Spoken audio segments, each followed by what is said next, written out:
give me a signal and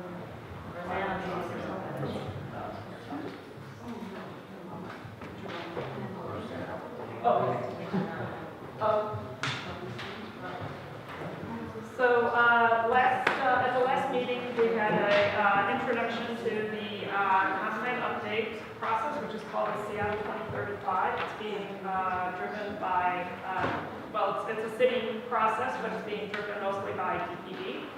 And that was kind of the high-level overview, so I'll just talk a little bit about it for people who aren't here about what it is, and then we'll go kind of more into the details of what's happening now and how it affects people.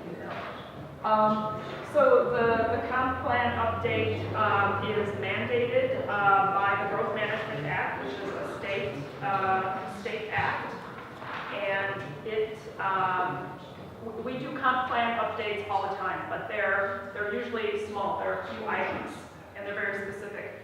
But every so often, we do large updates where we go through the whole comp plan and make changes and make strategy decisions about which direction we're going into. And that's kind of where we're at now. We're doing a 20-year, an update that's meant for the next 20 years. So,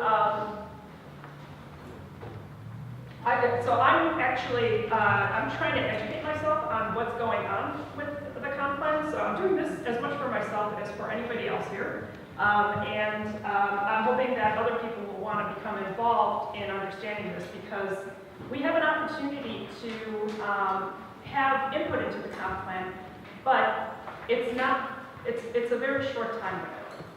And so we need to kind of understand what we want as a community, and we need to be able to articulate that and get it into the comp plan.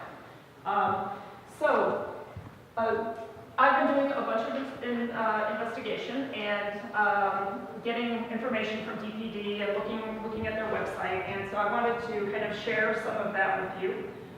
So there's some really interesting data out there. There is information on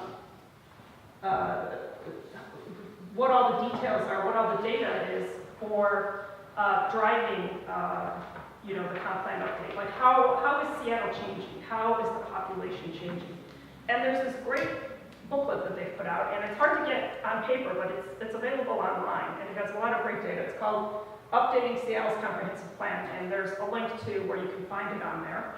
And it has like really interesting things in it. Like it talks about, it dices and slices all the data of the demographics about Seattle. So it talks about all the various different neighborhoods of Seattle and how they're changing. So one of the things that is, that they found is that Seattle is becoming a more diverse population, but the diversity is not growing as fast as the surrounding King County. So, there are reasons for that. Likely a lot of them are involved around the cost of living in Seattle. So this is being, this kind of data is being used to kind of inform, like, what do we need to do to maintain diversity and increase diversity in the city?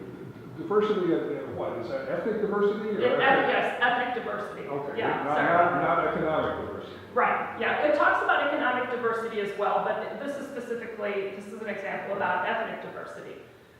So, like, for example, in King County, the rise in, populations that are non-white is much higher than it is in Seattle. Both are growing, but just not at the same rate.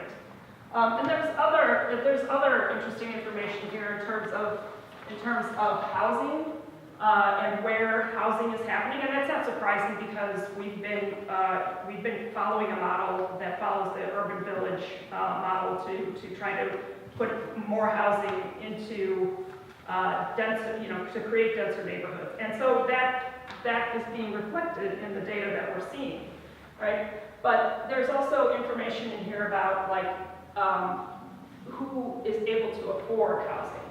We are a city of renters, and fewer people are able to afford their own houses, and those that are able to afford houses versus renting There's populations, it's divided by age, it's divided by ethnic diversity. So in any case, I'm not going to go through all of it, but this is a great thing to read if you want to understand why we're updating the comp plan and what effect, what effect it can have. So, what is it? I'm sorry? And so what is it? What is the general, how are they trying to mold things to? Well, Trying to so- just go with that flow, Sure, just yeah. describe, or they So, trying to- yeah, I'm getting to that next. So, there are, we've been following, over the last 20 years, we've been following what's called an urban village focus. And so, all these neighborhoods have identified urban villages, right? So here's our little urban village. It's right here. It's sort of this really light green area between I-90 and, somewhere south of the light rail station. And if you take a look at this, you notice that actually, Beacon Hill is kind of this tiny little urban village. And there are other areas that are identified that are much larger areas, have much greater populations. And so what we're looking at now is Seattle's going to ask itself, do we want to follow the urban village focus type of development? That's one alternative. There's a couple of other alternatives. The other alternatives is that we can follow an urban center focus where more of the population growth and more of the jobs, the policies that Seattle creates focuses more density growth and more jobs into areas like downtown, like the University District, South Lake Union. And so you'll have those areas, zoning would need to change to allow even, larger buildings than are there already.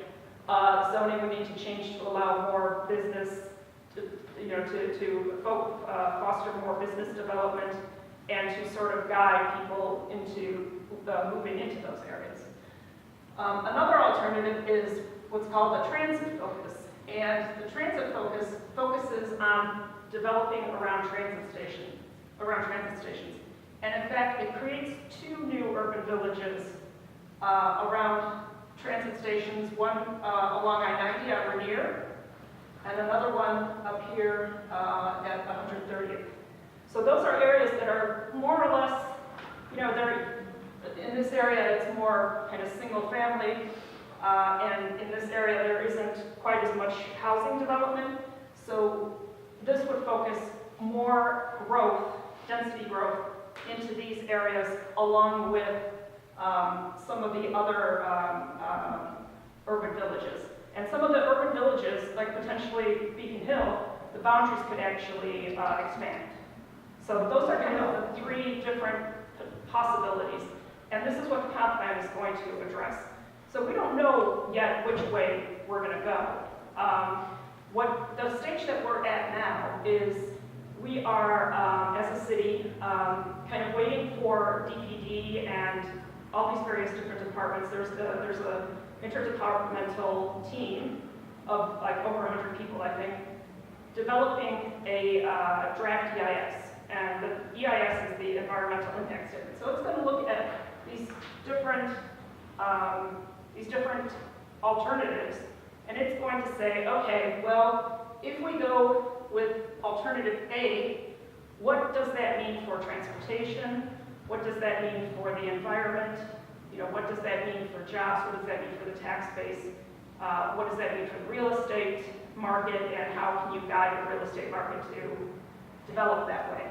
And what about the things like for diversity, economic diversity, ethnic diversity? Don't Yes, consider that. That's also considered. So Some of those it looks are at the gamut of, there's a number of different factors that it's going to look at. So that's where we're at. If you look at the sheet that's handed out, I've tried to put down, I think we can put that down. I've tried to list like where we're at. So this process actually started about a year ago. It became kind of more public earlier this year. So in April, there was a public meeting which asked for people's input on scoping for the EIS. And the EIS is kind of a tool that a lot of governments use. And it it's typical to have a scoping meeting. So the scoping meeting defines what it is that you can talk about in the EIS itself. So it doesn't develop any of these alternatives. It doesn't say what you need to, which alternative which way you need to go. What it does is it defines the criteria by which they'll be compared. And so from that, there was a meeting in June for key directions, which identified the different criteria, the different ways that things can be developed. So it looked at these alternatives and kind of defined in general what that could potentially mean. Okay, thank you. And then, I'll kind of move a little bit faster. So where we're at right now is that we are developing the draft EIS. The draft EIS is being reviewed internally. It will be released in the next month or so. And once the draft EIS is released, there's 45 days in which the public can comment. And so that is our opportunity to have an effect on the EIS. And from the EIS, they use the EIS to develop the comp plan itself, the actual strategies and goals that are applied to the city as a whole and specific neighborhoods. So if you want to have input, you have to do it within 45 days of the release of the draft EIS. Once the EIS is finalized, that's it. They won't take any more input. The departments work on developing the plan from that EIS. Okay, go ahead. I get the feeling that this thing is focused totally on growth. Growth in jobs, growth in housing, and Yes. absolutely nothing else. Pretty much, yes. Is that, That's right. is that for real? That's for real. That is its purpose. I mean, it's No other values drive the city's No, there are other values. comprehensive plan other than numbers of bodies? Tax dollars. It's driven by the growth, the projected growth in the population and projected growth in jobs. And where the values come in is how do we arrange things? How do we arrange things like transportation? How do we arrange where people are more likely going to be able to live? How do we arrange, where we put parks to make life livable for those 130,000 people that are expected to move here in the next 20 years? Does the term sustainability arise anywhere in this process? Yes, it does. So what we're trying to do is to try to find what is the most sustainable way we can do this. I mean, that is one of the criteria, sure. So it's driven by growth, but how we manage that growth is the question. Go ahead. 1 minute. Okay, I just wanted to point out, if you look at that map and you see the distinguish between a residential urban village and a hub urban village, like Beacon Hill is residential urban village, and North Rainier is going to listed as a hub urban village. So that the amount of shading that you get in your neighborhood, this also relates to where the dollars are going to go. So I think that's a good way to look at this in terms of saying those darker areas is where investment is going to go from downtown, and we don't have much space or shading in our neighborhood. So Right. So yeah, so we're this little tiny urban village, residential urban village, and actually if you look on the other side of this is a little difficult to read, but this kind of shows you like how much potential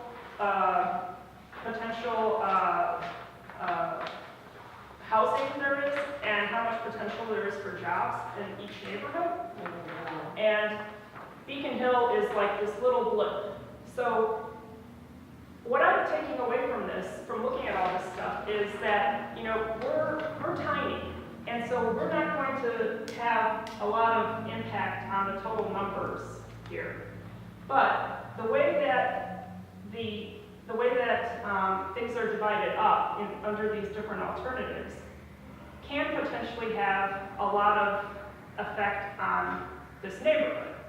So I don't want to look at it as, how can I affect, you know, the comp plan for the city as a whole? I'm being selfish here. I want to look at it as, how do we work under whatever alternative is selected to get what we want for, you know, for our neighborhood, to get the kinds of things that we want for our neighborhood. And so that's kind of where all this data is going. And I hope other people want to kind of take a look at some of this stuff because we're going to need to be, you know, having some input like very, very soon. So I have information here that I've handed out. I also have, if anybody wants the comp plan itself, I have, it's online, but it's very big. It's a big giant PDF, but I also have made some CDs if anybody wants it in that form that I can hand out. And I'm hoping we can kind of continue talking about this and have an effect on it.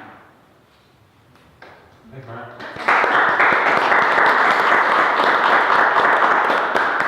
Myra, is there follow-up contact info you'd like to share if people want to talk to you more about this? So, yeah, it's at the bottom of the sheet, my contact info is there, and also the two people from DPD, Christian who was here last time, and Tom Hauger, who are kind of the most involved in the update of the content.